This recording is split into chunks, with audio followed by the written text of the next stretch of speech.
Hello friends, welcome to the success Kendra. Friends देखिए, आज इस वीडियो में हम लोग 69th बीपीएससी पीटी एग्जाम 2023 के लिए जो नया वाला घटना चक्र का बुक आया हुआ है, बिल्कुल न्यू बुक है ये। यहाँ पर आप देख सकते हैं 2023-24 बीपीएससी 69वीं एकीकृत संयुक्त प्रतियोगिता प्रारंभिक परीक्षा घटना चक्र का यह पूर्वालोकन जो है, इसमें 38वीं बीपीएससी से लेकर के 68वीं बीपीएससी जो 12 फरवरी 2023 को लिया गया था, वहाँ तक जितने भी प्रश्न पूछे गए हैं उन सभी प्रश्नों को विषयवार यानी कि सब्जेक्ट वाइज दिया गया है। और आज इस वीडियो में हम लोग 38वीं बीपीएससी से लेकर के 68वीं बीपीएससी तक में जितने भी केमिस्ट्री के यानी कि रसायन विज्ञान के प्रश्न पूछे गए हैं, उन सभी प्रश्नों को आज हम लोग एक ही वीडियो में कवर कर लेंगे। इससे पहले मैंने आपको बायोलॉजी और फिजिक्स का घटना चक्र बीपीएससी कवर करा दिया है। अगर आपने नहीं देखा उनको तो ज़रूर देख लीजिएगा, लिंक आपको डिस्क्रिप्शन बॉक्स में मिल जाएगा। मैंने प्लेलिस्ट भी बना दिया है 69th बीपीएससी घटना चक्र 2023। चैनल पर चले जाइए और सभी वीडियोज़ को देख लीजिएगा। फ्रेंड्स, अगर आप चैनल पर पहली बार विजिट कर रहे हैं तो चैनल को सब्सक्राइब कर लीजिए और जो बेल आइकन है, घंटी का निशान है, उसको ज़रूर दबा लीजिएगा, ताकि जब भी 69वीं यानी कि 69th बीपीएससी से संबंधित कोई भी इंपॉर्टेंट वीडियो अपलोड किया जाए तो उसका नोटिफिकेशन सबसे पहले आपके पास पहुंच जाए। तो चलिए सेशन आज के स्टार्ट करते हैं। फ्रेंड्स, प्लीज़ पहले एक बार सेशन को लाइक कर दीजिए और जब सेशन समाप्त होगा तो इसे कम से कम एक ग्रुप में अवश्य ही शेयर कर दीजिए। फ्रेंड्स, जैसे मैंने आपको बताया कि आज इस वीडियो में हम लोग 38वीं बीपीएससी से लेकर के 68वीं बीपीएससी तक में जितने भी केमिस्ट्री के यानी कि रसायन के प्रश्न पूछे गए हैं, उन सभी प्रश्नों को आज हम लोग एक ही वीडियो में कवर कर लेंगे। यानी कि 69th बीपीएससी घटना चक्र 2023 का ये नया वाला बुक जो है, उसमें रसायन के यानी कि केमिस्ट्री के जितने भी प्रश्न दिए गए हैं उनको आज हम कवर कर लेंगे। चलिए सेशन स्टार्ट करते हैं। फ्रेंड्स, पहले एक बार सेशन को लाइक कर दीजिए। देखिए, पहला प्रश्न है और प्रत्येक प्रश्न के नीचे यहाँ पर आपको लिखा मिल जाएगा कि यह प्रश्न जो है किस वर्ष पूछा गया है। यहाँ पर आप देख सकते हैं ये प्रश्न जो है बीपीएससी सीडीपीओ प्री 2018 में पूछा गया है। प्रश्न है कि लोहे का विशुद्धतम रूप कौन सा है, इसमें से लोहे का शुद्धतम रूप कौन सा है। पूरा इस सेशन को देखिएगा और बीपीएससी में प्रीवियस ईयर के प्रश्न रिपीट होते हैं, इसीलिए ध्यानपूर्वक वीडियो को देखिएगा। इसमें से जो राइट आंसर हो जाएगा वो आपका पिटवा लोहा हो जाएगा। Option number D right answer हो जाएगा। लोहे का ये सबसे शुद्धतम रूप है पिटवा लोहा। नेक्स्ट क्वेश्चन है कि निम्नलिखित में से कौन सा एक तत्व नहीं है। इसमें से कौन सा एक तत्व नहीं है। लगभग 150 प्रश्नों को हम कवर करेंगे। ठीक है, देखिए बहुत सारा जो प्रीवियस ईयर का प्रश्न है इस बार वाले घटना चक्र में छोड़ दिया गया है, लेकिन मैंने क्या किया है, जो प्रश्न छोड़ा गया है इस बार घटना चक्र के द्वारा उनको भी मैंने इंक्लूड कर दिया है। तो ध्यानपूर्वक सभी वीडियोस को देख लीजिएगा। वीडियो को बनाने में 3 से 4 घंटे का समय लगा हुआ है। बहुत ही कीमती समय मैंने अपना लगाया है फ्रेंड्स, और मेहनत भी किया है। तो एक बार सेशन को जरूर ही लाइक कर दीजिएगा, बिल्कुल फ्री है लाइक कर। देखिए ध्यान दीजिएगा, आवर्त सारणी में तत्वों को 3 प्रमुख भागों धातु यानी कि मेटल, अधातु यानी कि नॉन मेटल और उपधातु यानी कि मेटलॉइड्स में विभाजित किया गया है। इनमें से कौन सा एक तत्व नहीं है, तो इसका आंसर गैस हो जाएगा। नेक्स्ट क्वेश्चन है हमारा कि आधुनिक रसायन शास्त्र का जनक किसे कहा जाता है। आधुनिक रसायन शास्त्र का जनक किसे कहा जाता है, तो ये कहा जाता है एंटोनी लेवोजियर को। एंटोनी लेवोजियर यानी कि option number C right answer हो जाएगा। इससे पहले मैंने आपको 69th बीपीएससी घटना चक्र 2023 बायोलॉजी एंड फिजिक्स कवर कराया हुआ है, ज़रूर देख लीजिएगा। और 69th बीपीएससी पीटी एग्जाम 2023 के लिए जो घटना चक्र का साइंस है आज हमारा कंप्लीट हो जाएगा। चलिए अगला प्रश्न है कि परमाणु के नाभिक में, यहाँ नाभिक बना लीजिएगा, परमाणु के नाभिक में कौन से मूल कण होते हैं। तो देखिए परमाणु के नाभिक में जो है, आपको पता है फ्रेंड्स, परमाणु के नाभिक में जो है ये प्रोटॉन और न्यूट्रॉन होते हैं। क्या होता है, प्रोटॉन और न्यूट्रॉन नाभिक में होता है, और इलेक्ट्रॉन जो है ये कक्षा में सेल में बाहर घूमते रहता है। तो प्रोटॉन और न्यूट्रॉन इसका राइट आंसर हो जाएगा। क्लियर। चलिए नेक्स्ट क्वेश्चन कर लेंगे। अगला प्रश्न है और आप ये देख सकते हैं, प्रश्न जो है 67th बीपीएससी प्री का जो री एग्जाम हुआ था उसमें पूछा गया है पिछले साल। किस नियम के अनुसार समान ताप और दाब पर सभी गैसों के निश्चित आयतन में अणुओं की संख्या समान होती है। किस नियम के अनुसार समान ताप और समान दाब पर सभी गैसों के निश्चित आयतन में अणुओं की संख्या समान होती है। तो फ्रेंड्स यह जो है यह अवगाद्रो का नियम है। अवगाद्रो का नियम है। अच्छा ध्यान देंगे, एक मोल पदार्थ में अणुओं या परमाणुओं की कुल संख्या को अवगाद्रो नियतांक कहा जाता है। एक मोल पदार्थ में अणुओं या परमाणुओं की कुल संख्या को एवोगाद्रो नियतांक कहा जाता है। और इसका जो वैल्यू होता है, इसका मान जो होता है ये कितना होता है, तो 6.022 इंटू 10⁻22 मोल इनवर्स होता है। ठीक है, इसे भी आप जरूर ध्यान रखेंगे। चलिए नेक्स्ट क्वेश्चन कर लेंगे कि एक तत्व में इलेक्ट्रॉनों और न्यूट्रॉनों की संख्या क्रमशः 18 और 20 है। इस तत्व की द्रव्यमान संख्या आपसे पूछा जा रहा है। अच्छा फ्रेंड्स, आपको द्रव्यमान संख्या का फॉर्मूला पता होगा, मास नंबर जिसको बोला जाता है। द्रव्यमान संख्या बराबर क्या होता है, तो ये होता है प्रोटॉन की संख्या प्लस न्यूट्रॉन की संख्या। तो यहाँ पर देखिएगा इलेक्ट्रॉन की संख्या 18 दिया है, तो जितना इलेक्ट्रॉन होता है उतना ही अमूमन प्रोटॉन भी होता है, यानी कि प्रोटॉन 18 हो जाएगा। और यहाँ पर 20 देखिए, 20 न्यूट्रॉन दिया गया है, तो यहाँ पर 20 न्यूट्रॉन हो जाएगा, यानी कि टोटल 38 इसका क्या हो जाएगा, द्रव्यमान संख्या हो जाएगा। ऑप्शन नंबर इसका सी राइट आंसर हो जाएगा। ठीक है, चलिए नेक्स्ट क्वेश्चन कर लेंगे। अगला प्रश्न कि एक नाभिक की द्रव्यमान संख्या, तो अभी मैंने फॉर्मूला आपको बताया था कि द्रव्यमान संख्या बराबर क्या होता है, तो द्रव्यमान संख्या बराबर होता है प्रोटॉन की संख्या प्लस न्यूट्रॉन की संख्या, प्रोटॉन की संख्या प्लस न्यूट्रॉन की संख्या। तो राइट आंसर इसका क्या हो जाएगा, प्रोटॉन की संख्या प्लस न्यूट्रॉन की संख्या। तो यहाँ पर देखिए न्यूट्रॉनों और प्रोटॉनों की संख्या का योग होती है। Option number A right answer हो जाएगा। 67th बीपीएससी में यह प्रश्न पूछा गया है। नेक्स्ट क्वेश्चन है कि प्लूटोनियम न्यूक्लियाइड, देखिए प्लूटोनियम न्यूक्लियाइड में पूछा गया है कि न्यूट्रॉनों की संख्या होती है। प्लूटोनियम न्यूक्लियाइड में इसके नाभिक में न्यूट्रॉनों की संख्या, तो न्यूट्रॉनों की संख्या कैसे निकालेंगे, अभी मैंने आपको बताया था कि एटॉमिक मास, ठीक है, यानी कि मास नंबर द्रव्यमान संख्या बराबर क्या होता है, प्रोटॉन की संख्या प्लस न्यूट्रॉन की संख्या। ये मास नंबर है, मैंने इस तरह से m लिख दिया। अब ये देखिए ये 242 दिया गया है, 242, प्रोटॉन की संख्या इसमें 94 है। आपसे न्यूट्रॉन निकालने के लिए पूछा गया, तो न्यूट्रॉन इक्वल टू कितना हो जाएगा, 242 माइनस 94 हो जाएगा। तो घटा देंगे तो ये कितना हो जाएगा, 8 आ जाएगा। यहाँ पर इधर 3 बच गया, तो ये 13 में से 9 जाएगा, तो ये 4 हो जाएगा और 2 से 1 हो जाएगा, यानी कि 148 इसका करेक्ट आंसर हो जाएगा। चलो उसके बाद देखिए निम्नलिखित में से कौन सा कण आवेश रहित है, जिसपे कि चार्ज नहीं है, चार्जलेस है, आवेश रहित है। चलिए तो आवेश रहित इसमें से न्यूट्रॉन हो जाएगा। न्यूट्रॉन एक चार्जलेस पार्टिकल है, आपको भी याद है। अच्छा, न्यूट्रॉन की खोज किसने किया था, न्यूट्रॉन की खोज किसने किया था बताएंगे, जेम्स चैडविक ने किया था। ठीक है, चलिए नेक्स्ट क्वेश्चन है कि निम्नलिखित में से कौन सा एक रेडियोधर्मी तत्व द्वारा उत्सर्जित धनात्मक रूप से आवेशित कण है। चलिए बताइए इसका राइट आंसर क्या हो जाएगा। तो देखिए ये आपका हो जाएगा अल्फा किरण। अल्फा कण के 2 धन आवेश होते हैं और इसका द्रव्यमान हीलियम के परमाणु के बराबर होता है। ये अल्फा किरण हो जाएगा। नेक्स्ट क्वेश्चन हमारा ये देखिए, ये प्रश्न जो है 68th बीपीएससी प्री 2023 में पूछा गया है। पिछले बार जो 68th का एग्जाम हुआ था 12 फरवरी 2023, उस दिन पूछा गया है। चलिए, एक तत्व के समस्थानिक अलग अलग होते हैं।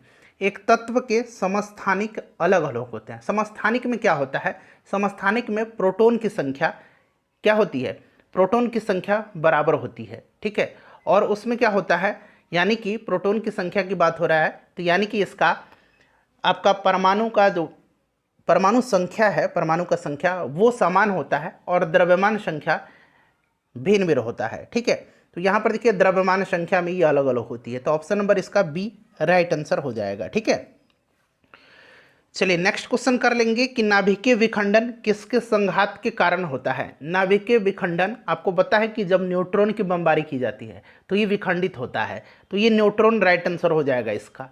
चलिए अगला प्रश्न है फ्रेंड्स, एक बार सेशन को प्लीज़ लाइक कर दीजिए, काफ़ी मेहनत करके मैंने वीडियो आपके लिए लेकर के आया हूँ। देखिए, और वीडियो को शेयर जरूर कर दीजिएगा, किसी भी एक ग्रुप में है वहाँ पर शेयर कर दीजिए।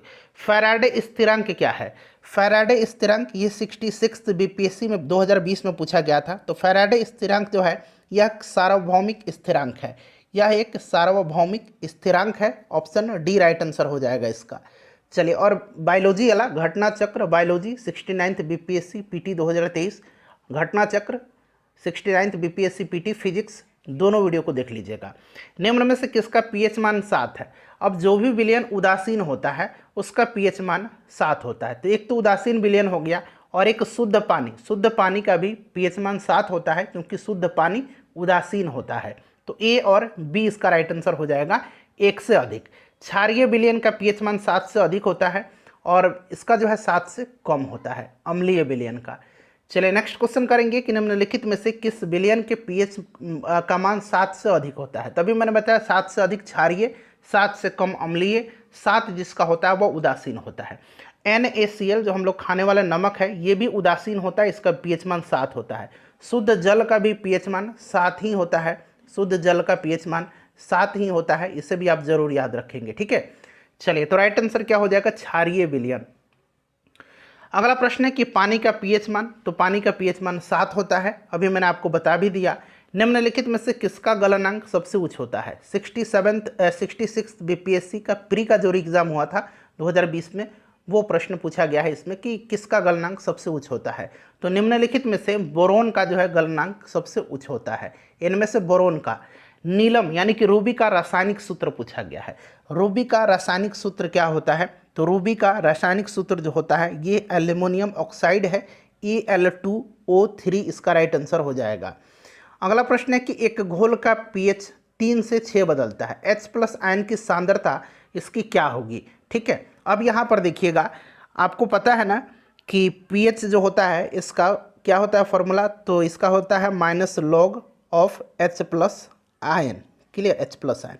अब यहाँ पर दिया गया है कि जब पीएच 3 है तो H+ आयन कितना है 10⁻³ और जब 6 हो जाएगा तब कितना हो जाएगा, तो 10⁻⁻6 हो जाएगा, ठीक है। अब क्या करेंगे हम 10⁻⁻6 को 10⁻³ से डिवाइड कर देंगे, ठीक है। तो ऊपर ये जाएगा तो ये प्लस में जाएगा ऊपर यहाँ पर, ठीक है। तो ये ऊपर प्लस में जब जाएगा तो बचेगा कितना 10⁻⁻3, यानी कि ये कितना हो जाएगा 1 पर 1 2 3 जीरो आ जाएगा, यानी कि 1000 गुना कम हो जाएगी, ठीक है, 1000 गुना कम हो जाएगी। चलिए ब्रोमीन होती है, ब्रोमीन होती है, तो ब्रोमीन क्या है, ब्रोमीन गहरा लाल रंग धारित तीक्ष्ण गंध वाला एक वाष्पशील द्रव होता है। इसका परमाणु क्रमांक 35 होता है, याद है ब्रोमीन, ठीक है, 35 होता है और यह कमरे के ताप पर द्रव अवस्था में होता है, ठीक है। राइट आंसर इसका लाल द्रव हो जाएगा। चलिए नेक्स्ट क्वेश्चन है कि निम्नलिखित में से कौन सा रेडियोधर्मी तत्व नहीं है। रेडियोधर्मी तत्व इसमें से कौन सा नहीं है, तो देखिए इसमें से थोरियम, यूरेनियम, रेडियम है, कैडमियम नहीं है इसमें से रेडियोधर्मी तत्व। नेक्स्ट क्वेश्चन है हमारा कि संघनन क्या है। संघनन क्या है बताएंगे, संघनन क्या है, संघनन क्या है, राइट आंसर इसका क्या हो जाएगा, वाष्प का द्रव में परिवर्तन, वाष्प का द्रव में परिवर्तन, ये संघनन कहलाता है। चलिए वेल्डिंग में प्रयोग होने वाली गैस कौन सी है। वेल्डिंग में प्रयोग होने वाली गैस सबसे ज़्यादा वेटेज बायोलॉजी का ही होता है, बायोलॉजी को ध्यानपूर्वक आप लोग पढ़िएगा, ठीक है। चलिए वेल्डिंग में प्रयुक्त होता है, तो वेल्डिंग जो है गैस वेल्डिंग एक प्रक्रिया होती है जिसमें एसिटिलीन और ऑक्सीजन अभिक्रिया द्वारा ताप के माध्यम से धातुओं को पिघला करके जोड़ने का काम किया जाता है, ठीक है। ऑक्सी एसिटिलीन वेल्डिंग सबसे अधिक प्रचलित विधि है, तो राइट आंसर इसका हो जाएगा ऑक्सीजन और एसिटिलीन, ठीक है। ऑक्सी एसिटिलीन वेल्डिंग सबसे अधिक प्रचलित विधि है। नेक्स्ट क्वेश्चन है कि गैल्वेनाइज्ड लोहे की पाइप पर परत होती है, तो इस पर जो है लोहे एवं इस्पात को जंग से बचाने के लिए उस पर जिंक की पतली परत चढ़ाई जाती है और ये पतली परत जिंक की चढ़ाने की जो विधि होती है इसको गैल्वेनाइजेशन और हिंदी में इसको यसद लेपन कहते हैं, इसको यसद लेपन कहा जाता है, ठीक है, इसे भी ध्यान रखेंगे। राइट आंसर इसका क्या हो जाएगा, ऑप्शन नंबर ई हो जाएगा जस्तेकी। अगला प्रश्न है कि कपड़े साफ करने में प्रयोग होने वाले डिटर्जेंट क्या हैं। कपड़े साफ करने में प्रयोग होने वाले डिटर्जेंट जो है यह सल्फोनेट है, क्या है, ये डिटर्जेंट सल्फोनेट है। डिटर्जेंट कठोर जल में भी घुलनशील होते हैं, इसको भी ध्यान रखिएगा, ठीक है। नेक्स्ट क्वेश्चन है हमारा कि वह तत्व जो मानव पसीने के माध्यम से उत्सर्जित होता है, कौन सा ये तत्व है। अब देखिए पसीना जो होता है हमारा उसमें मुख्य रूप से पानी ज़्यादा होता है, परंतु इसमें खनिज अम्ल और यूरिया भी मौजूद होता है। पसीना में मुख्य रूप से सोडियम होता है, पोटेशियम होता है, कैल्शियम, मैग्नीशियम, जिंक, आयरन, ये सब तत्व पाए जाते हैं, इसीलिए इसका राइट आंसर 1 से अधिक हो जाएगा, ठीक है। चलिए नेक्स्ट क्वेश्चन है हमारा कि नीला थोथा रासायनिक रूप से है। नीला थोथा यानी कि ब्लू विट्रियोल जिसको कहा जाता है, रासायनिक नाम इसका कॉपर सल्फेट होता है, कॉपर सल्फेट होता है। इसका फॉर्मूला होता है CuSO4 × 5H2O, ठीक है, तो इसे भी आप ध्यान रखेंगे। चलिए अगला प्रश्न कर लेंगे फ्रेंड्स कि रसायन विज्ञान के अनुसार निम्न में से कौन सा भौतिक परिवर्तन का एक उदाहरण है। भौतिक परिवर्तन का, ठीक है, लोहे में जंग लगना ये रासायनिक है, पानी का उबलना यही जो है भौतिक परिवर्तन है, ठीक है। भौतिक परिवर्तन का उदाहरण ऑप्शन नंबर बी हो जाएगा, बाकी सभी इसमें से रासायनिक परिवर्तन के उदाहरण हैं। चलिए उसके बाद नेक्स्ट क्वेश्चन है कि निम्न में से कौन सा एक अलौह धात्विक, तो देखिए इसमें से कौन सा अलौह धात्विक खनिज है, तो निकेल, टीन और कोबाल्ट जो है ये अलौह धात्विक खनिज है, तो एक से अधिक इसका राइट आंसर हो जाएगा। चलिए उसके बाद देखिएगा कि ट्यूब लाइटों तथा प्रखनलियों में प्रयोग किया जाने वाला ग्लास किससे बनता है। यह ग्लास जो है यह किससे बनता है, बताइए राइट आंसर इसका क्या हो जाएगा। तो फ्रेंड्स यह बनता है सिलिका से, किससे, सिलिका से बनता है। अगला प्रश्न है हमारा कि निम्न में से किस धातु की विद्युत चालकता सबसे अधिक है। विद्युत चालकता सबसे अधिक जो है ये सिल्वर की है। यहाँ पर देखिए रजत दिया गया है, रजत इसका राइट आंसर हो जाएगा। नेक्स्ट हमारा कि पृथ्वी के वातावरण में सबसे प्रचुर मात्रा में पाई जाने वाली गैस कौन सी है। पृथ्वी के वातावरण में सबसे प्रचुर मात्रा में पाई जाने वाली गैस, तो सबसे प्रचुर मात्रा में जो है ये क्या पाया जाता है, आपको पता है कि सबसे प्रचुर मात्रा में नाइट्रोजन पाया जाता है। नाइट्रोजन होता है लगभग 78%। कितना होता है नाइट्रोजन, लगभग 78% पाया जाता है। ऑक्सीजन कितना पाया जाता है, तो ऑक्सीजन लगभग 21% पाया जाता है। ऑर्गन पाया जाता है 0.93%, इसे याद रखेंगे। और कार्बन डाइऑक्साइड पाया जाता है 0.03%। चलिए तो राइट आंसर इसका नाइट्रोजन हो जाएगा। अगला प्रश्न कर लेंगे फ्रेंड्स कि अल्कोहल को कार्बोक्सिलिक अम्ल में परिवर्तित किया जा सकता है। अल्कोहल को कार्बोक्सिलिक अम्ल में परिवर्तित किया जा सकता है, बताइए राइट आंसर इसका क्या हो जाएगा। राइट आंसर इसका क्या हो जाएगा, तो मात्र ऑक्सीडेशन के द्वारा, ठीक है, मात्र ऑक्सीडेशन के द्वारा। ऑप्शन नंबर ए इसका करेक्ट आंसर हो जाएगा। उसके बाद देखिए नाभिकीय रिएक्टर में नाभिकीय विखंडन से विद्युत उत्पन्न करने के लिए साधारणतः प्रयोग किया जाने वाला तत्व कौन सा है। नाभिकीय रिएक्टर में नाभिकीय विखंडन से विद्युत उत्पन्न करने के लिए साधारणतः प्रयोग किया जाने वाला तत्व कौन सा है। यह तत्व जो है यूरेनियम है। कौन सा है, यूरेनियम है। अगला प्रश्न के निम्न में से सबसे अच्छा अग्निशामक कौन सा है। सबसे अच्छा अग्निशामक कौन सा है, तो फ्रेंड्स यह कार्बन डाइऑक्साइड है, ठीक है। कार्बन डाइऑक्साइड सबसे अच्छा अग्निशामक है, आग बुझाने में इसका उपयोग किया जाता है। चलो उसके बाद देखिएगा कि फ्लोरीन, फ्लोरीन नहीं है ये फुलेरिन जो हम लोग पढ़ते हैं ना, कार्बन का अपरूप है फुलेरिन, ठीक है, यही है फुलेरिन, ठीक है, या फुलेरिन कहिए। अथवा बकीबॉल खाली स्थान दिया गया कार्बन परमाणु का बना होता है। देखिए फुलेरिन जो होता है इसका प्रत्येक अणु 60 कार्बन परमाणुओं का गोलाकार समूह होता है। 60 कार्बन परमाणुओं का, तो 60 इसका राइट आंसर हो जाएगा। तो 60 देखिए ऑप्शन में नहीं दिया गया है, तो उपरोक्त में से कोई नहीं इसका करेक्ट आंसर हो जाएगा।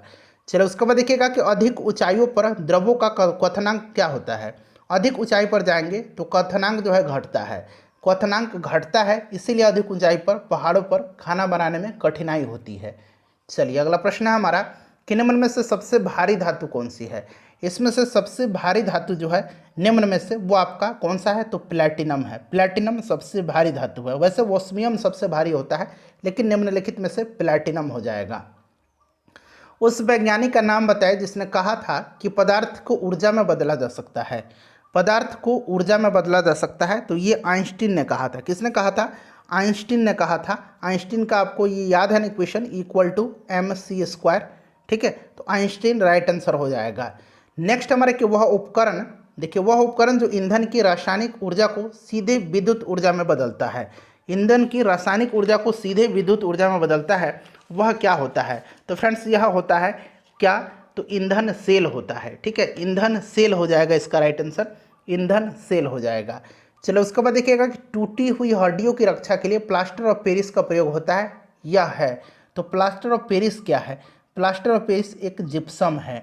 देखिए जिप्सम, इसका रासायनिक सूत्र क्या होता है, तो CaSO4 × 2H2O जिप्सम का फॉर्मूला होता है। जिप्सम को जब 373 केल्विन पर गर्म किया जाता है तो यह जल अणुओं को त्याग करके कैल्शियम सल्फेट हेमीहाइड्रेट, यानी कि यह प्लास्टर ऑफ पेरिस बनता है। कैल्शियम सल्फेट हेमीहाइड्रेट, ये प्लास्टर ऑफ पेरिस का फॉर्मूला है, ठीक है, और ये जो है ये जिप्सम का फॉर्मूला है। तो याद रखेंगे दोनों को, option number D right answer हो जाएगा। प्लास्टर ऑफ पेरिस का सूत्र अभी मैंने बताया था आपको, कैल्शियम सल्फेट हेमीहाइड्रेट, इस तरह से भी इसको लिखा जाता है CaSO4 इंटू हाफ H2O। तो देखिए यही हाफ यहाँ पर है, ठीक है, तो ये वाला सही हो जाएगा। एक हाइड्रोकार्बन जिसमें कार्बन के दो परमाणु द्विबंध यानी कि डबल बॉन्ड से जुड़े होते हैं, क्या कहा जाता है? तो डबल बॉन्ड से जुड़े होते हैं उसको एल्कीन कहा जाता है, ट्रिपल बॉन्ड से एल्काइन कहा जाता है, सिंगल बॉन्ड से एल्केन कहा जाता है। अगला प्रश्न है कि सिरके का रासायनिक नाम क्या है? अच्छा, सिरके का रासायनिक नाम तो आपको पता है कि इसका एसिटिक एसिड होता है, ठीक है, CH3COH जो होता है इसका सूत्र होता है, और इसका IUPAC नाम जो होता है ये क्या होता है? तो एथेनोइक अम्ल होता है, ठीक है। चलिए नेक्स्ट क्वेश्चन है हमारा कि निम्नलिखित में से कौन सा अम्ल सिरके में उपस्थित होता है? तो ये एसेटिक एसिड होता है। अगला प्रश्न है कि सोडा वाटर की बोतल खोलने पर निकलने वाली गैस कौन सी है? सोडा वाटर की बोतल खोलने पर निकलने वाली गैस जो है ये CO2 है, कार्बन डाइऑक्साइड गैस है। अगला प्रश्न कर लेंगे कि खनिज क्या है यानी कि मिनरल क्या है? तो मिनरल जो होते हैं ये प्राकृतिक रूप से पाया जाने वाला एक अकार्बनिक ठोस होता है, यह एक अकार्बनिक ठोस होता है, ठीक है। चलिए नेक्स्ट क्वेश्चन है हमारा कि वर्ष 1945 में नागासाकी में गिराए गए बमों में से कौन सा विस्फोट प्रयुक्त किया गया था? तो देखिए नागासाकी पर जो बम गिराया गया था, नागासाकी पर, ठीक है, ये गिराया गया था जब तो उस पर जो है प्लूटोनियम का प्रयोग किया गया था, और जब हिरोशिमा पर गिराया गया था तो उसमें यूरेनियम का प्रयोग किया गया था, तो ये प्लूटोनियम हो जाएगा, ठीक है, और हिरोशिमा पूछेगा तो हिरोशिमा पर यूरेनियम हो जाएगा। नेक्स्ट क्वेश्चन है कि एक ही प्रकार के परमाणु निम्न में से किस में मिलता है? एक ही प्रकार के परमाणु मिलते हैं प्राकृतिक तत्वों में, प्राकृतिक तत्वों में। अगला प्रश्न है कि सबसे अधिक क्रियाशील धातु कौन सी है? सबसे अधिक क्रियाशील धातु जो है ये पोटेशियम है, पोटेशियम सबसे ज़्यादा क्रियाशील है, ठीक है, ध्यान रखेंगे। उसके बाद देखिए निम्न में से किसे श्वेत धातु भी कहा जाता है? श्वेत धातु कहा जाता है प्लैटिनम को। ये देखिए 67th BPSC प्री एग्जाम जो हुआ था उसमें पूछा गया था। वनस्पति तेल से वनस्पति घी बनाने में प्रयुक्त होने वाली गैस कौन सी है? तो फ्रेंड्स यह गैस जो है यह गैस हाइड्रोजन है, हाइड्रोजन है। आपको याद होगा कि निकेल उत्प्रेरक की उपस्थिति में वनस्पति तेलों के साथ हाइड्रोजन वसा बनाती है, और यह क्रिया तेलों का हाइड्रोजनीकरण कहलाती है, ठीक है। तो ये आपका हाइड्रोजन राइट आंसर हो जाएगा। उसके बाद देखिए उत्कृष्ट धातु के संबंध में निम्नलिखित वाक्यों पर विचार करिए और बताना है कौन सा सही है। उत्कृष्ट धातु प्रकृति में शुद्ध रूप से प्राप्त होती है, बिल्कुल सही है। यूरेनियम सीसा उत्कृष्ट धातु के उदाहरण है। यूरेनियम तो है बट सीसा उत्कृष्ट धातु नहीं है, इसीलिए केवल कथन एक सही है, केवल कथन एक हो जाएगा। नेक्स्ट क्वेश्चन है कि आयोडीकृत लवण में रहता है, आयोडीकृत लवण में क्या रहता है बताइए? तो आयोडीकृत लवण में जो होता है इसमें पोटेशियम आयोडाइड होता है, ठीक है, पोटेशियम आयोडाइड होता है। चलिए नेक्स्ट क्वेश्चन कर लेंगे, पोटेशियम आयोडाइड हो जाएगा। खाने का नमक किससे बना होता है? तो खाने वाला नमक जो होता है अभी मैंने बताया इसका pH मान 7 होता है, ठीक है, और यह एक मजबूत अम्ल यानी कि प्रबल अम्ल और मजबूत क्षार यानी कि प्रबल क्षार से बना होता है। तो मजबूत अम्ल और मजबूत क्षार, ठीक है। चलिए नेक्स्ट क्वेश्चन है कि सभी जैव यौगिकों का अनिवार्य मूल तत्व क्या है? तो ये कार्बन है, कार्बन राइट आंसर हो जाएगा। नेक्स्ट क्वेश्चन हमारा कि ऑक्सीजन अनुपस्थित होती है, ऑक्सीजन अनुपस्थित किस में होगा इसमें से? तो ये केरोसिन में होता है, ठीक है। चलिए देखिए सिगरेट लाइटर में निम्नलिखित में से कौन सी गैस प्रयुक्त होती है? सिगरेट लाइटर में कौन सी गैस प्रयुक्त होती है? तो देखिए फ्रेंड्स इसमें जो होता है ब्यूटेन होता है, ठीक है, ब्यूटेन का इस्तेमाल किया जाता है। C6H4 इसका फॉर्मूला होता है ब्यूटेन का, ठीक है, तो ब्यूटेन राइट आंसर हो जाएगा। उसके बाद देखिए निम्नलिखित में से कौन सा तरलीकृत पेट्रोलियम गैस का प्रमुख घटक है? तो तरलीकृत पेट्रोलियम गैस का जो प्रमुख घटक है ये कौन सा है बताएंगे? तो राइट आंसर इसका क्या हो जाएगा? तो देखिए इसमें जो होता है ब्यूटेन और प्रोपेन होता है, थोड़ी मात्रा में इसमें इथेन भी पाया जाता है, तो इसीलिए 1 से अधिक इसका राइट आंसर हो जाएगा, ठीक है, ब्यूटेन प्रोपेन इथेन भी दिया गया है। नेक्स्ट क्वेश्चन है कि प्राकृतिक रबर किसका बहुलक है? प्राकृतिक रबर जो है यह आइसोप्रेन का बहुलक है, आइसोप्रेन का। अगला है कि टेफ्लॉन निम्नलिखित में से किस एकलक का बहुलक है? देखिए पॉलीटेट्राफ्लोरोएथिलीन, पॉलीटेट्राफ्लोरोएथिलीन इसको आमतौर पर टेफ्लॉन के नाम से जाना जाता है। पॉलीटेट्राफ्लोरोएथिलीन एक ठोस फ्लोरोकार्बन है। यह विशेषतः बर्तनों पर न चिपकने वाली यानी कि नॉन स्टिकी सतह के रूप में प्रयुक्त होता है। तो अभी मैंने आपको बताया कि पॉलीटेट्राफ्लोरोएथिलीन, तो tetrafluoroethylene option number A right answer हो जाएगा। बेकेलाइट निम्न के संघनन से बनता है। बेकेलाइट की खोज जो है ये किसने किया था, तो बेल्जियम के रसायन शास्त्री लियो बेकेलैंड ने किया था। यहाँ मैं लिख देता हूँ लियो बेकेलैंड ने किया था, ठीक है, याद रखेंगे। यह जो है यह फिनॉल और फॉर्मल्डिहाइड के संघनन से बनता है, फिनॉल और फॉर्मल्डिहाइड। नेक्स्ट क्वेश्चन है कि ट्राइग्लिसराइड क्या है। ट्राइग्लिसराइड क्या है, ट्राइग्लिसराइड जो है एक वसा है। ट्राइग्लिसराइड जो है एक वसा है, ध्यान रखेंगे, ठीक है। चलिए वसा हो जाएगा। उसके बाद देखिए ग्रेफाइट और हीरे के बारे में निम्नलिखित में से कौन सा कथन सत्य है। ग्रेफाइट और हीरा जो है ये कार्बन के अपरूप होते हैं, ठीक है, याद रखेंगे। तो इसमें से सही जो होगा वे एक समान रासायनिक प्रतिक्रिया से गुजर सकते हैं, वे एक समान रासायनिक प्रतिक्रिया से गुजर सकते हैं। ऑप्शन डी इसका राइट आंसर हो जाएगा। देखिए पुलिस द्वारा नशे में गाड़ी चलाने वाले की सांस की जांच के लिए फिल्टर पेपर पर क्या होता है। तो पुलिस के द्वारा जो लोग नशा में गाड़ी चलाते हैं उनकी सांस की जांच के लिए फिल्टर पेपर पर पोटेशियम डाइक्रोमेट सल्फ्यूरिक एसिड होता है। Potassium dichromate sulphuric acid, sulphuric अम्ल, option number A right answer हो जाएगा। अगला प्रश्न है कि घरेलू ईंधन के रूप में प्रयुक्त एलपीजी में मुख्यतः होती है। एलपीजी में क्या होती है, तो एलपीजी में फ्रेंड्स होता है मुख्यतः प्रोपेन और मुख्यतः ब्यूटेन होता है, ठीक है, प्रोपेन और ब्यूटेन। तो प्रोपेन और ब्यूटेन एक से अधिक इसका राइट आंसर हो जाएगा। और देखिए एलपीजी के रिसाव की पहचान के लिए उसमें कुछ गंधयुक्त पदार्थ जैसे कि मरकैप्टन मिलाया जाता है, उसमें मरकैप्टन मिलाया जाता है। चलिए अगला प्रश्न कर लेंगे कि ग्रीन हाउस गैसों का मुख्य घटक होता है। ग्रीन हाउस गैस के जो प्रमुख संगठक हैं ये कार्बन डाइऑक्साइड है, जलवाष्प है, नाइट्रस ऑक्साइड है, मीथेन है, ओजोन है। तो इसमें से एक से अधिक राइट आंसर हो जाएगा, ठीक है। सारे के सारे इसमें से मुख्यतः जो है इसके घटक होते हैं। सेम क्वेश्चन है, रिपीट हुआ है दोबारा से। ये 2018 में था और ये 2019 में पूछा गया है, ठीक है। ग्रीन हाउस गैसों के मुख्य घटक तो मैंने बताया आपको कार्बन डाइऑक्साइड, जलवाष्प, नाइट्रस ऑक्साइड, मीथेन और ओजोन। एक से अधिक हो जाएगा। अगला प्रश्न के पेट्रोल तथा डीजल के अधूरे जलने से उत्पन्न होता है। तो अपूर्ण दहन से इनके कार्बन मोनोऑक्साइड उत्पन्न होता है, कार्बन मोनोऑक्साइड उत्पन्न होता है, ठीक है, कार्बन मोनोऑक्साइड। उसके बाद देखिए साबुन ग्रीस को हटाता है। साबुन ग्रीस को हटाता है किसके द्वारा, साबुन ग्रीस को जो है यह हटाता है पाइसीकरण के द्वारा। किसके द्वारा, पाइसीकरण के द्वारा। नेक्स्ट है मिलान करना है। देखिए यहाँ पर एस्पार्टम क्या है। एस्पार्टम जो है फ्रेंड्स यह आपका क्या है, तो यह कृत्रिम मधुरक है। उसके बाद देखिए फ्रेयॉन क्या है।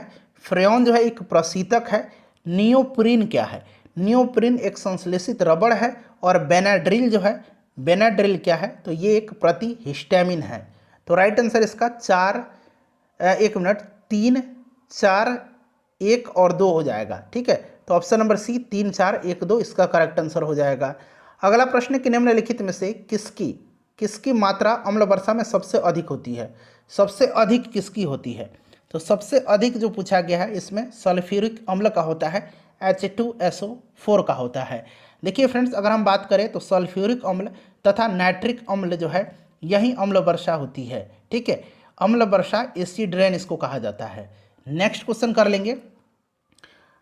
अम्ल वर्षा होती है तो मैंने बताया था अभी आपको कि अम्ल वर्षा जो है इसका मुख्य कारण सल्फर डाइऑक्साइड और नाइट्रोजन के ऑक्साइड के उत्सर्जन से होने वाली वर्षा है।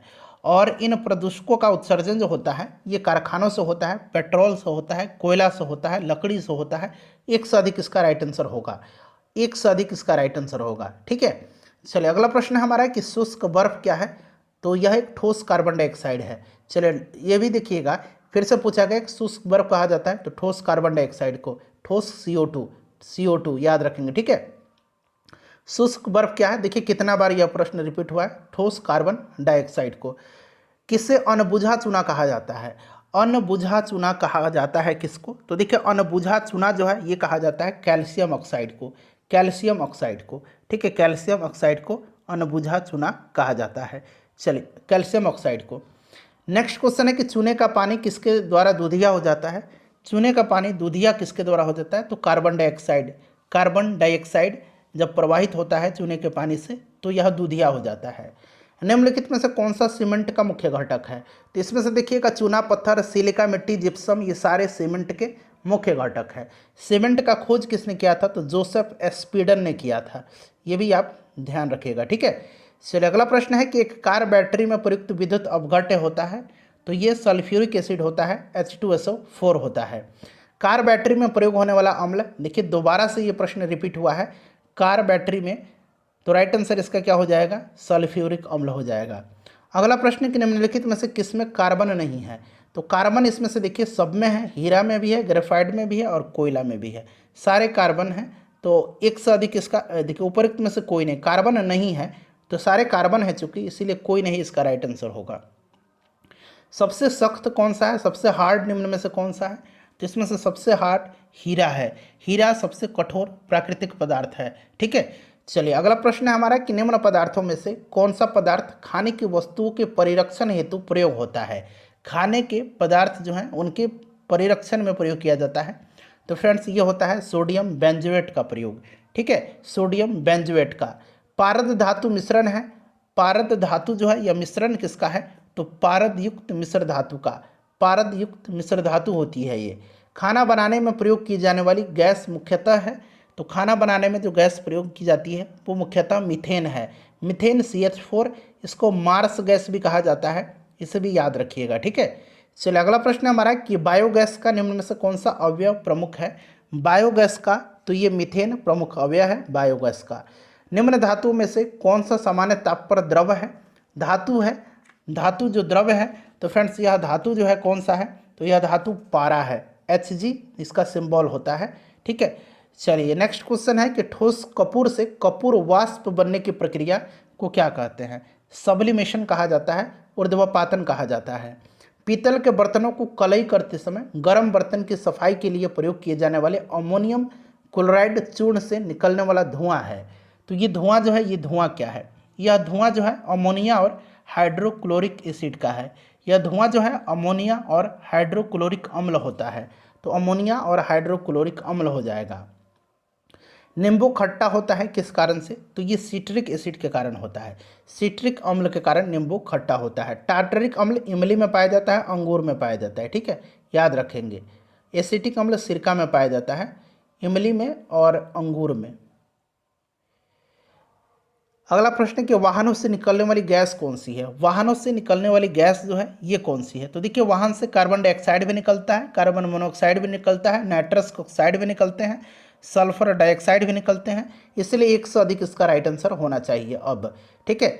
चलिए नाइट्रोजन का ऑक्साइड भी है, कार्बन मोनोऑक्साइड भी है, कार्बन डाइऑक्साइड भी है। स्टील को कठोरता प्रदान करने के लिए बढ़ाई जाती है, स्टील को कठोरता प्रदान करने के लिए उसमें कार्बन की मात्रा बढ़ाई जाती है, ठीक है, कार्बन की मात्रा। लोहे में जितना अधिक कार्बन होता है इस्पात उतना ही कठोर बन जाता है, कठोरता बढ़ने के साथ ही उसकी भंगुरता भी बढ़ जाती है, ठीक है।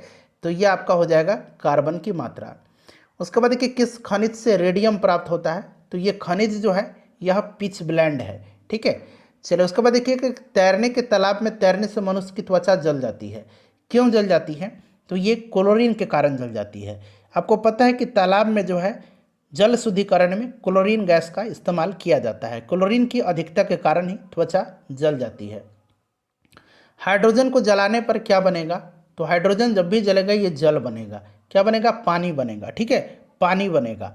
चलिए नेक्स्ट क्वेश्चन है हमारा कि सोने को घोला जा सकता है? तो सोने को एक्वा रेजिया में घोला जाता है। एक्वा रेजिया जो होता है यह सांद्र नाइट्रिक अम्ल और हाइड्रोक्लोरिक अम्ल का यह मिश्रण होता है, ठीक है। तो इनमें से कोई भी आंसर सही नहीं है, तो कोई नहीं इसका आंसर होना चाहिए, क्लियर। चलिए एक्वा रेजिया में सोना को घोला जाता है। हाइड्रोफ्लोरिक एसिड कांच की बोतल में नहीं रखा जा सकता है क्योंकि यह अभिक्रिया करता है, तो यह जो है कांच की सिलिकॉन ऑक्साइड से अभिक्रिया करता है, हाइड्रोफ्लोरिक अम्ल, ठीक है। तो ऑप्शन नंबर इसका right answer option number D हो जाएगा, कांच की सिलिकॉन डाइऑक्साइड से यह अभिक्रिया करता है। चलिए नेक्स्ट क्वेश्चन कर लेंगे कि वायु में थोड़ी देर रखने पर किसी धातु के, देखिए किसी धातु के ऊपर, यहाँ ऊपर बना लीजिएगा, ऊपर हरे रंग की बेसिक कार्बोनेट की परत जम जाती है, वह धातु कौन सा है? तो फ्रेंड्स यह धातु तांबा है, नेक्स्ट क्वेश्चन है कि निम्न में से किस रसायन के कारण पटाखे फूटने पर चमकदार लाल रंग दिखाई देता है? तो यह स्ट्रोंसियम के कारण होता है। किसके कारण से होता है? स्ट्रोंसियम के। विस्फोटक नाइट्रोग्लिसरीन है एक, विस्फोटक नाइट्रोग्लिसरीन जो है यह एक एस्टर है। इसका उपयोग विस्फोटक की तरह किया जाता है, एस्टर है यह। उसके बाद देखिएगा कि घरेलू एलपीजी सिलेंडरों में दाब मापक नहीं प्रदान किए जाते हैं। क्योंकि तो इसमें दाब मापक लगाने से दाब मापक के चोक हो जाने की संभावना रहती है, इसलिए दाब मापक नहीं लगाया जाता है, ये एलपीजी द्वारा चोक हो जाते हैं। नेक्स्ट है कि निम्नलिखित में से किस खनिज द्वारा लोहा प्राप्त किया जाता है? लोहा जो है ये किया जाता है हेमेटाइट के द्वारा। ठीक है, हेमेटाइट लोहा का अयस्क होता है। विरंजक चूर्ण के लिए कौन सा कथन असत्य है? गलत कथन कौन सा है? तो देखिए, हल्के पीले रंग का चूर्ण है, ऑक्सीकारक है, तनु अम्ल की प्रतिक्रिया से क्लोरीन निष्कासित करता है, या जल में अधिक विलय है। ये गलत है, यह जल में अधिक विलय नहीं होता है, यह जल में अल्प विलय होता है। ठीक है, अगला प्रश्न है कि जिस धातु क्रम प्रक्रिया के अंतर्गत धातु मिश्रित अवस्था में पाई जाती है उसको क्या कहते हैं? उसको क्या कहते हैं? उसको प्रगलन कहा जाता है, उसको प्रगलन कहा जाता है। ठीक है, चलिए, निम्न में से कौन से पीतल के घटक हैं? पीतल के घटक इसमें से कौन सा है? तो तांबा और जस्ता है, तांबा और जस्ता है। ठीक है, चलिए, अगला प्रश्न है हमारा कि जस्ते से एक बर्तन पर विद्युत लेपन की विधि में, तो विद्युत लेपन की विधि में जो है इसमें बर्तन को ऋण ध्रुव और शुद्ध जस्ते को धन ध्रुव बनाया जाता है। बर्तन को ऋण ध्रुव और शुद्ध जस्ते को धन ध्रुव बनाया जाता है। नेक्स्ट है कि जंग लगे लोहे के वजन में निम्नलिखित में से कौन सा परिवर्तन होता है? बताएंगे, इसका राइट आंसर क्या हो जाएगा? कौन सा परिवर्तन होता है? तो ये बढ़ता है लंबे समय तक। नेक्स्ट क्वेश्चन हमारा कि स्टेनलेस स्टील मिश्र धातु है। स्टेनलेस स्टील जो है इसमें iron, chromium, manganese, carbon in सब का होता है। लोहा निकेल, लोहा क्रोमियम, लोहा तांबा क्रोमियम, इसमें से एक से अधिक हो जाएगा। मैंने बताया ना कि आपका क्रोमियम होता है, निकेल भी होता है, ठीक है, और इसमें मैग्नीज भी होता है। तो एक से अधिक इसका राइट आंसर हो जाएगा। क्लियर? चलिए, सिलिकॉन इसमें नहीं मिलाया जाता है। नेक्स्ट क्वेश्चन है कि निम्नलिखित में से किसमें ऋणात्मक आवेश होता है? ऋणात्मक आवेश इसमें से किस में होगा? यानी कि ऋण आवेश इसमें से किस पर होगा? बताइए, राइट आंसर क्या हो जाएगा? ऋण आवेश जो होगा वो किस पर होगा? करेक्ट आंसर इसका क्या हो जाएगा? ऋण आवेश जो होगा यह आपका बीटा किरण पर होगा। किस पर होगा फ्रेंड्स? यह आपका बीटा किरण पर होगा। बीटा किरण राइट आंसर हो जाएगा, बीटा पर ऋण आवेश होता है। चलिए, अगला प्रश्न कर लेंगे। नेक्स्ट क्वेश्चन है कि निम्नलिखित में से कौन सा इलेक्ट्रॉनिक समरूपण धातु तत्व के लिए होता है? धातु तत्व के लिए, तो ये देखिए आपका धातु नहीं होगा, ये तो स्टेबल है यानी कि अक्रिय गैस है, ये भी अक्रिय है, ये है आपका हैलोजन। ठीक है, 7 है, तो ये वाला जो है धातु के लिए होगा। देखिए 2, 8, 10, 8, 18, 2, 20 किसका है? कैल्शियम का है। कैल्शियम क्या है? तो कैल्शियम एक धातु है। ठीक है, चलिए, नेक्स्ट क्वेश्चन है हमारा कि CO समूह का आबंध क्रम क्या है? CO समूह का आबंध क्रम जो है ये 3 होता है। क्या होता है? 3 होता है। ठीक है, 3 इसका राइट आंसर हो जाएगा। अगला प्रश्न है कि जिस तत्व के परमाणु में 2 प्रोटॉन और 2 न्यूट्रॉन और 2 इलेक्ट्रॉन हो उस तत्व की द्रव्यमान संख्या कितनी होगी? द्रव्यमान संख्या का फॉर्मूला बताया था, क्या होता है? Proton plus neutron. तो प्रोटॉन 2 है, देखिए 2 प्रोटॉन है, यहाँ पर 2 न्यूट्रॉन है, तो 2 न्यूट्रॉन हो जाएगा, यानी कि 4 इसका द्रव्यमान संख्या हो जाएगा। 4 इसका राइट आंसर हो जाएगा। क्लियर? चलिए, नेक्स्ट क्वेश्चन हमारा कि एक तत्व X की बाह्यतम कक्षा में 4 इलेक्ट्रॉन है। ठीक है, हाइड्रोजन के साथ इसकी यौगिक का कौन सा सूत्र होगा? तो देखिए इसके किस पर? X की बाह्यतम में 4 है, तो ये हाइड्रोजन पर चला जाएगा 4, ये 4 चला जाएगा हाइड्रोजन पर। ठीक है, इस तरह से इसका राइट आंसर हो जाएगा। तो ऑप्शन नंबर डी इसका करेक्ट आंसर हो जाएगा। नेक्स्ट क्वेश्चन है कि बेंजीन में सिग्मा और पाई बॉन्ड होता है। तो देखिए बेंजीन का ये स्ट्रक्चर होता है। ठीक है, ये बेंजीन का स्ट्रक्चर हो गया। अब यहाँ पर क्या है? यहाँ पर सिंगल बॉन्ड है और यहाँ पर हाइड्रोजन है, यहाँ पर एक छोड़ के फिर डबल बॉन्ड होता है। तो जितना सिंगल बॉन्ड है ना वहाँ पर एक जो है, जितना सिंगल बॉन्ड है वहाँ पर एक जो है सिग्मा बॉन्ड है। तो काउंट कर लीजिए, एक सिंगल बॉन्ड यहाँ, एक यहाँ पर, 2, 3, 4, 5, 6, और जहाँ जहाँ डबल बॉन्ड है वहाँ पर भी एक है 7, एक यहाँ पर 8, एक यहाँ पर 9, एक यहाँ पर 10, एक यहाँ पर 11 और एक यहाँ पर 12, यानी कि 12 इसमें से क्या है, सिग्मा बॉन्ड है। और जहाँ जहाँ डबल बॉन्ड है वहाँ पर एक सिग्मा है और एक पाई है। तो पाई देखिए कहाँ पर है, एक यहाँ पर पाई है, एक यहाँ पर पाई है और एक यहाँ पर पाई है, तो 3 पाई है। बेंजीन का फॉर्मूला होता है C6H6 होता है, ठीक है, इसे भी ध्यान रखिएगा आप। 12 और 3 इसका राइट आंसर हो जाएगा। चलिए, भारी पानी वह पानी होता है, भारी पानी वह पानी होता है जिसमें हाइड्रोजन का स्थान आइसोटोप ले लेता है, जिसमें हाइड्रोजन का स्थान आइसोटोप ले लेता है। देखिए, किसी परमाणु नाभिक का आइसोटोप वह नाभिक है जिसमें आइसोटोप कहा गया है। तो ये परमाणु जो द्रव्यमान संख्या में असमान होते हैं, द्रव्यमान संख्या उनकी अलग अलग होती है, परंतु उनकी परमाणु पर समान वैद्युत आवेश यानी कि प्रोटॉनों की संख्या समान होती है, वो आइसोटोप यानी कि समस्थानिक कहलाते हैं, वे समस्थानिक हैं, ठीक है। चलो, उसके बाद देखिएगा कि दूध उदाहरण है। दूध किसका उदाहरण है? एक तो दूध एक इमल्सन का उदाहरण है। दूध एक इमल्सन का, इमल्सन एक कोलाइड होता है, ठीक है। चलिए, तो ये आपका हो जाएगा इमल्सन का। अगला प्रश्न कर लेंगे कि अल्कोहलिक खमीर यानी कि फर्मेंटेशन का आखिरी प्रोडक्ट क्या है। फर्मेंटेशन का आखिरी प्रोडक्ट जो होता है ये इथाइल अल्कोहल होता है। याद रखेंगे, इथाइल अल्कोहल होता है, इथाइल अल्कोहल, क्लियर है, याद रखेंगे इथाइल अल्कोहल होता है। नेक्स्ट क्वेश्चन है कि ग्लूकोज को एथिल अल्कोहल में किस एंजाइम के द्वारा बदल दिया जाता है। बहुत ही इंपॉर्टेंट क्वेश्चन है, बताएंगे ग्लूकोज को एथिल अल्कोहल में किस एंजाइम के द्वारा बदल दिया जाता है। ये 66वीं बीपीएससी में हाल ही में पूछा गया है। तो फ्रेंड्स, ये जाइमेज है, जाइमेज इसका राइट आंसर हो जाएगा, ठीक है। जाइमेज में इथाइल अल्कोहल में बदल दिया जाता है, ठीक है। चलो, उसके बाद देखिए शक्कर की किण्वन से क्या बनता है। शक्कर के किण्वन से क्या बनेगा, तो यही इथाइल अल्कोहल ही बनेगा। देखिए, एक ही प्रश्न को 3 तरीके से पूछा गया है। ग्लूकोज का फॉर्मूला पूछा गया है तो C6H12O6 होता है, ऑप्शन सी राइट आंसर हो जाएगा। उसके बाद देखिए यूरिया में उपस्थित होता है। अच्छा, यूरिया में जो होता है कार्बन भी होता है, ठीक है। यूरिया का फॉर्मूला क्या होता है, CO, उसके बाद NH2 इधर भी लिख दीजिए और NH2 इधर भी लिख सकते हैं आप चाहें तो, ठीक है। तो इसमें देखिए नाइट्रोजन है, हाइड्रोजन है, कार्बन है, ऑक्सीजन है, ठीक है। Nitrogen, hydrogen, carbon, oxygen, option D इसका राइट आंसर हो जाएगा। चलिए, अगला प्रश्न है हमारा कि अपमार्जक क्या है, डिटर्जेंट क्या है। तो डिटर्जेंट इनमें से क्या है, तो शोधन अभिकर्ता है, शोधन अभिकर्ता है, ठीक है। चलिए, अगला प्रश्न कि निम्नलिखित में से कौन सा पदार्थ साबुन बनाने में प्रयुक्त होता है। तो साबुन बनाने में वनस्पति तेल का इस्तेमाल किया जाता है, वनस्पति तेल का इस्तेमाल किया जाता है, ठीक है। चलिए, वनस्पति तेल हो जाएगा, ये मैंने किरोसिन तेल पर लगा दिया, वनस्पति तेल। उसके बाद देखिए पीतल में कौन सी धातु है। तो पीतल में जो है तांबा और जस्ता होता है। अभी हम लोगों ने बनाया भी इस प्रश्न को, ये पूछा गया अभी 2005 में, ठीक है, फिर से पूछा गया था। तीसरे और चौथे समूह के ऑक्साइड का सामान्य गुणधर्म क्या है। तीसरे और चौथे समूह के ऑक्साइड का सामान्य गुणधर्म जो होता है ये बेसिक भी है और एसिडिक भी है। तो बेसिक और एसिडिक राइट आंसर इसका हो जाएगा। रेडियोधर्मी पदार्थ उत्सर्जित करते हैं तो अल्फा, बीटा, गामा, उपरोक्त सभी इसका राइट आंसर हो जाएगा। हवा में जिस गैस की मात्रा सबसे अधिक है, देखिए फिर से प्रश्न पूछा गया है, ये आपका नाइट्रोजन है लगभग 78%, ठीक है। उसके बाद ऑक्सीजन लगभग 21%, उसके बाद ऑर्गन 0.93%, उसके बाद कार्बन डाइऑक्साइड 0.03%।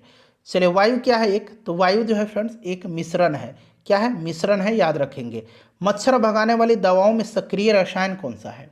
तो ये जो रसायन है मच्छर भगाने वाला, इसमें एलिथ्रिन नामक यौगिक मच्छर भगाने वाली दवाओं में सक्रिय रसायन होता है एलिथ्रिन। जल की अस्थायी कठोरता का कारण, जल की अस्थायी कठोरता जो है ये कैल्शियम और मैग्नीशियम के क्लोराइड और सल्फेट के कारण होती है, ठीक है। तो कैल्शियम तथा मैग्नीशियम के क्लोराइड और सल्फेट इसका राइट आंसर हो जाएगा। उसके बाद देखिए पूछा गया कि हास्य गैस क्या है। देखिए प्रश्न 2 बार पूछा गया है, निम्नलिखित में से किससे हंसाने वाली गैस कहा जाता है, यानी कि हास्य गैस, लाफिंग गैस। इसका आंसर आप कमेंट करके बता दीजिएगा, ठीक है। दोनों एक ही प्रश्न है, लेकिन 2019 में पूछा गया, ये 1995 में पूछा गया है। चलो, उसके बाद ये मिलान करने वाला है, मिलान करेंगे फ्रेंड्स। इसमें से देखेंगे त्वचा कैंसर, तो त्वचा कैंसर जो है ये परावैंगनी जो हो जाएगा, परावैंगनी प्रकाश, ठीक है। उसके बाद हो जाएगा ध्वनि प्रदूषण, डेसिबल। वैश्विक तापन जो होगा, वैश्विक तापन ये आपका हो जाएगा कार्बन डाइऑक्साइड के कारण। ओजोन छिद्र जो है ये आपका हो जाएगा क्लोरोफ्लोरोकार्बन, CFC। तो इसका आंसर जो हो जाएगा फ्रेंड्स वो आपका कौन सा हो जाएगा, 2, 3, 4, 1, तो फ्रेंड्स जितने भी प्रश्न बीपीएससी में केमिस्ट्री के पूछे गए उनको मैंने कवर करा दिया। वीडियो को प्लीज़ लाइक कर दीजिएगा फ्रेंड्स और इसको एक बार शेयर कर